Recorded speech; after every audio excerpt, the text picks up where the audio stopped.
सब देखने और सुनने वालों की खिदमत में मोहब्बत भरा सलाम नाज़रीन, हमारे ब्यूरो चीफ पाकिस्तान में मौजूद हैं। सर, ये क्या मामला हुआ है कुरान मजीद की बेहुरमती का?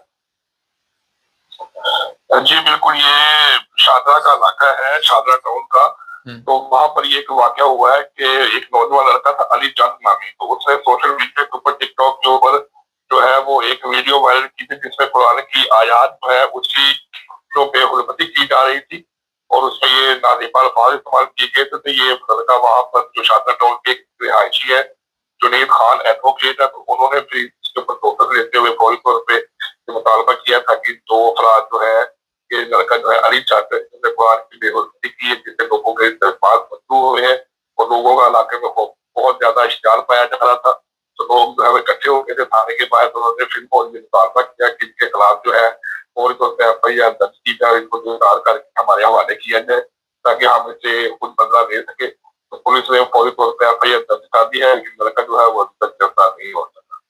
अच्छा, ये क्या बात है कि ऐसी चीज़ों को क्यों ऐसे काम किए जाते हैं? पता भी है कि पाकिस्तान या हमारा जो मज़हब है इसकी इजाज़त नहीं देता, तो टिकटॉक बनाने की क्या ज़रूरत होती है जिसमें कुरान मजीद को शामिल किया जाए या किसी भी दीन की ऐसी। कई दफ़ा मैं देखता हूँ नमाज़ें हैं, उस पर भी मज़ाक किया जा रहा है, रमज़ान है, उस पर भी मज़ाक किया जा रहा है। आप क्या समझते हैं कि हमारे लोगों में शऊर नहीं, समझ नहीं, क्या वजह है? जी, बिल्कुल यही बात है कि जो लोग हैं उनको पता भी है कि हमारे मुल्क के जो हालात हैं और बार-बार जो है वो रिकॉर्डेड तौर पे जो खून के अंदर भी यही बताया जाता है कि गुस्ताखाना मवाद या कोई ऐसी बात ना करें जिसके साथ मुल्क में बदअमनी पैदा हो या कोई ऐसा मामला हो। लेकिन इसके बावजूद जो है वो पता नहीं क्यों जज्बात में आके इस तरह की बेवकूफ़ी के काम करते हैं। कुरान की बेहुरमती और आयात का जो है वो इस तरह के साथ लफ्ज़ इस्तेमाल करना, फिर टिकटॉक के ऊपर उसको डाउनलोड कर देना, तो बहुत बड़ी बात है ये। अकल वाला बंदा तो काम नहीं कर सकता। इस तरह के हालात है, वहाँ उस इलाके में इतना ज्यादा लोगों में इख्तियार पाया जा रहा है कि वो कहते हैं कि हमें हर कीमत पे इस बंदे को हमारे हवाले किया जाए ताकि हम खुद इसको जो मार कर, जिस तरह पहले भी वाकया आपको बताए गए थे, तो दूसरा चादरा टाउन के इलाके में वो पुलिस को फिर नफरी को बुलाया गया और ये कोशिश की जा रही है कि किसी तरीके से जो लोग हैं उनके इश्तिहार है कि इनको कम किया जाए। उनको ये तसल्ली दी गई है कि हम जो है इसके खिलाफ मुकदमा जो है वो दर्ज कर लिया गया है। तो उसके मुताबिक जो है 813/26 चादरा टाउन में दर्ज करके कार्रवाई शुरू कर दी गई और इन्वेस्टिगेशन की टीम जो है उनको जो है मुतलका डीएसपी साहब की निगरानी में भिजवा दिया गया है कि वो क्या है, हम जल्द अज जल्द जो है इस नौजवान को हिरासत में लेके और जो कानून के मुताबिक सजा होगी उसकी जो उसको लेके जाएंगे। चिन्योट में एक वाकया पेश आया है, सर बताइए क्या मामला है वो? जी बिल्कुल, चन्योट के नवाही इलाके हादसा शेख में एक जो अपना मौजन है जो कि मस्जिद में अजान भी देते हैं और बच्चों को पढ़ाते भी हैं, वो मस्जिद से मुल्हिका जो गुस्लखाना है उसमें नहा रहे थे। तो वहां पर तो बताया ये जा रहा है कि 5 से 14 साल की बच्ची जो है वो गुजरी है। तो वो जो है उन्होंने उनको लड़की को हरास करने की कोशिश की है, बच्ची को पकड़ कर उनके साथ नाज़ेबा हरकत करने की कोशिश की है और बाहर निकले हैं। तो लोगों को इस बात का पता लग गया, तो लोगों ने उनको पकड़ा है और उसमें बहुत ज्यादा इख्तियाल पाया जा रहा था कि इसने ये हरकत क्यों की है। तो एन इलाका ने मुतलका पुलिस को भी कहा किया है और उसके बाद जो मुतलका डीएसपी को और मुतलका चित्तौड़ के डीपी को कहा है कि ऐसे हालात जो हमारे यहाँ पर छोटे छोटे बच्चों के साथ ज्यादती करते हैं या किसी तौर पर हरासा करने की कोशिश करते हैं, इनके खिलाफ करार वाकई जो है कानून बना के इनको गिरफ्तार करके अमल में लाया जाए। तो एन इलाका ने उसको पकड़ के जो है पुलिस के हवाले कर दिया। इसके अलावा क्या हालात है जी पाकिस्तान के? ईद की तैयारी में लोग लगे हुए हैं।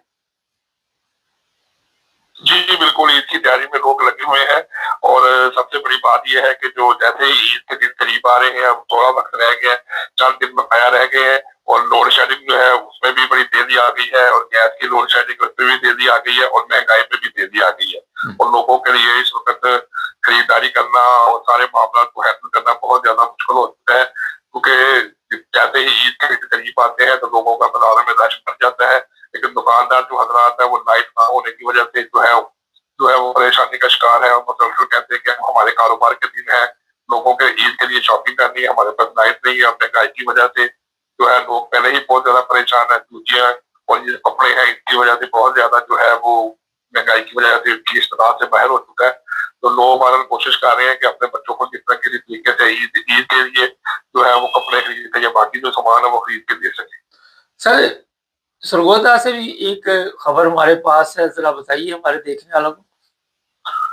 जी बिल्कुल सरगोदा में गुज़श्ता शाम इत्तला मिली थी कि थाना भाटना वाला चक नंबर 25 जनूबी के अंदर एक वाकया पेश आया, जिसमें एक संदिग्ध बाप ने अपने 4 बेटों, एक बेटी और अपनी बीवी को कुल्हाड़ी के वार करके जो है वो कत्ल कर दिया, जिसके बाद इलाके में शदीद खौफ और हाथ फैल गया। मुतलका डीपीओ है सरगोदा के मोहम्मद सुहेब अशरफ साहब जो है वो मौका पर पहुंचे और उन्होंने फौरी तौर पर नोटिस लेने की कोशिश की है। और जुर्मी शख्स जो है वो खुद जख्मी हो चुका था। बताया ये जा रहा है कि ज़हनी तवाज़ुन ठीक ना होने की वजह से उसने तमाम अपराध को सोचते हुए कुल्हाड़ी के वार करके जो है उनको कत्ल कर दिया है। उसके बाद खुद को भी उसने कत्ल करने की कोशिश की थी, लेकिन वो जख्मी हालत में हॉस्पिटल में जो जेर इलाज है, तो उसके मुतल्लिक़ अब ये पता किया जा रहा है कि आखिर इसने ये सारे मामला क्यों किए हैं। तो डीपीओ ने और आईजी जो पंजाब है उन्होंने भी इस बात का नोटिस लिया है कि ये जो 6 अफराद कत्ल हो गए हैं इसके पीछे क्या मुहलकात है। तो कोशिश ये की जा रही है कि किसी न किसी तरीके से उसके साथ ये बयान लिया जा सके।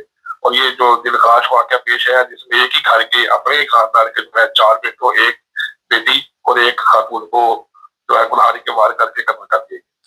अच्छा, एक चीज बताइए, यहाँ हमारी पुलिस के खिलाफ बड़ी शिकायतें हैं, सोशल मीडिया भरी पड़ी है, खवातीन है वो आकर बार बार बताती है कि हमें गिरफ्तार करके ले जाते हैं, फिर अपने फ्लैट में ले जाते हैं, अपने घर में ले जाते हैं, वहाँ पे जिनसी तशद्दुद करते हैं। तो मरीम नवाज का तो ये कहना था कि जी हम इस पर बड़ी कार्रवाई कर रहे हैं, मगर लोग तो बता रहे हैं जो लड़कियां हैं 18-18 साल की, और वो पुलिस वालों की तस्वीरें भी लगी हुई है। क्या वजह है कि ये पुलिस वाले क्यों नहीं अपने आप को तब्दील करने में अभी तक कामयाब हुए? जी बिल्कुल, आप ठीक कह रहे हैं कि मरीम नवाज का जो वज़ीर आला पंजाब है उनका विजन ये है कि जो फ्री स्टेट जो है वो कानून जो है वो कानून की बालादस्ती होनी चाहिए। लेकिन सबसे बड़ी बदकिस्मती की बात ये है कि यहाँ पर अभी भी जो पुलिस एहलकार है वो जागीरदारा निज़ाम के तहत काम कर रहे हैं। वो ये समझते हैं कि हम बाइख्तियार है, हमारे ऊपर कोई भी शख्स नहीं है, और जिसको केस में मुलव्वस करते हैं उसके घर वालों को उठा लेते हैं, उसके माँ बाप को उठा लेते हैं, बहन भाइयों को उठा लेते हैं। हालांकि मुजरिम तो एक शख्स होता है, लेकिन उनके घर वालों को उठाकर तशद्दुद का निशाना बनाया जाता है। अगर कोई खातून किसी केस में मुलव्वस हो जाती है तो उसका जिनसी इस्तेहसाल किया जाता है, जबकि पुलिस की तरफ से पिछले जो आईजी साहब थे डॉक्टर उस्मान अनवर, उनकी तरफ से सख्ती से ये बात की गई थी कि कोई भी पुलिस एहलकार तशद्दुद की तरफ नहीं जाएगा। सी कैटेगरी में किसी को भी मार के या किसी को जैसे वो पहले कहते थे कि इनको लटा के चित्र मारे जाए, इनको डंडे मारे जाए, तो उन्होंने सख्ती से मना किया था। लेकिन उसके बावजूद कई ऐसी जगहों पे इतलात मिली थी कि उन्होंने निजी टॉर्चर सेल बनाए हुए हैं, किराए पे मकान लेके बनाए हुए हैं टॉर्चर सेल, वहां पे जाके तफ्तीश करते हैं, मारते हैं, उनको बांध के रखते हैं। कई जगहों के ऊपर जो है पहले अपने छापा मार के उसको रिकवर भी कराया। तो पुलिस एक खुद एक एज अ माफिया के तौर पे काम जो है वो उसका चलता है। लेकिन बहरहाल हर पुलिस वाला जो होता है वो बुरा भी नहीं होता। तो ये कुछ लोग बीच में आते हैं जो कि पंजाब पुलिस को बदनाम करने की कोशिश कर रहे हैं। इसके अच्छे अपराध भी है जो कि ईमानदारी से काम करते हैं, लेकिन उनकी तादाद बहुत कम है। लेकिन ये जो लोग हैं इनकी वजह से पंजाब पुलिस बदनाम है, और इनकी वजह से ये सारे मामले सामने आते हैं। लड़कियां जो है वो बयान देती है, सोशल मीडिया पे वायरल होती है, टिकटॉक पे भी आ जाती है, फेसबुक पे भी आ जाती है। तो मरीम नवाज साहबा जो है उनका यही विजन है कि अगर हमें किसी बात का इल्म हो जाए या कोई ऐसी बात सामने आ जाए तो उसके खिलाफ फौरी तौर पर कार्रवाई की जाती है। 17 ताकि उनका नंबर भी दिया गया, और अब उन्होंने अपना आईजी साहब का भी एक हेल्पलाइन बनाई हुई है कि जिससे किसी को भी किसी एहलकार के खिलाफ कोई प्रॉब्लम है तो वो हमें उस फोन पे इत्तला दे, हम उसको फौरी तौर पे 24 घंटे में उसके ऊपर कार्रवाई करेंगे। लेकिन सारे सिस्टम ठीक होने में अभी कुछ वक्त लगेगा। बहुत शुक्रिया सर। नाज़रीन, अभी एक खबर हमारे पास है कि एक गिरफ्तारी हुई है। अच्छा, ये नशा आवर चीज़ें जो लोग बेचते हैं, ये बड़ा ही एक ऐसा खतरनाक काम है कि लोगों की जान ली जाती, लोगों के घर बर्बाद किए जाते, और बड़े बड़े अच्छे नौजवान लड़के लड़कियां नशे में पड़ के अपनी ज़िंदगी बर्बाद कर लेते। मुख्तसर ये कि चनाबनगर रबुआ से एक गिरफ्तारी अमल में आई है। बताया जा रहा है कि 6 किलो के करीब मवाद चरस मर्स जो भी है वो उसे पकड़ी गई। अभी कोशिश कर रहे हैं ये खबर कंफर्म करने की, हमारे पास नाम वगैरह डिटेल तो सारी मौजूद है। इससे पहले भी वहाँ एक छापा पुलिस का लगा था कुछ अर्सा पहले, और एक और बंदा पकड़ा गया था। फिर दोबारा पुलिस ने एक छापा लगाया, फिर एक और बंदा पकड़ा गया, लेकिन अभी तक मुकम्मल कंट्रोल नहीं पुलिस कर सकी। इसकी क्या वजह है, ये भी एक सवालिया निशान है। हर 2 महीने बाद इतनी बड़ी या 6 किलो या 5 किलो चरस मर्स पकड़ी जानी, ये पुलिस के लिए भी चैलेंज है। चैनल को सब्सक्राइब कर लें, जुड़े रहें हमारे साथ ताकि और भी प्रोग्राम देखते रहें।